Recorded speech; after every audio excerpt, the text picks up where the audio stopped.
आता या क्षणाची एक मोठी बातमी बघूया। तर वादग्रस्त IAS अधिकारी पूजा खेडकर यांच्यावर अटकेची टांगती तलवार असताना त्यांना अपंगत्वाचं प्रमाणपत्र देणाऱ्यांचे धाबे आता दणाणलेत। कारण पुणे जिल्हाधिकारी कार्यालयानं YCM रुग्णालयाच्या डॉक्टरांसह पूजाला मदत करणाऱ्या प्रत्येकाची चौकशी करण्याचे आदेश दिलेत।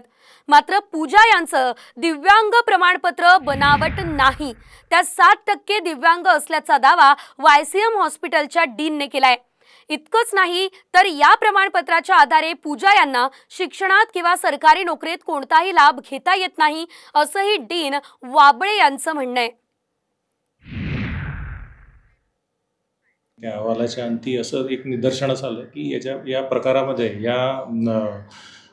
प्रकरणामध्ये कुठलाही गैर प्रकार झालेला असं काही आढळून येत नाही आणि त्यांना दिलं गेलेलं जे दिव्यांगत्व प्रमाणपत्र ते फक्त 7% असं आहे आणि ते कुठेही व्हॅलिड होऊ शकत नाही। त्याच्या आधारे कुठेही तुम्हाला एज्युकेशनमध्ये म्हणा किंवा एम्प्लॉयमेंटमध्ये सुविधा फॅसिलिटी मिळू शकत नाही।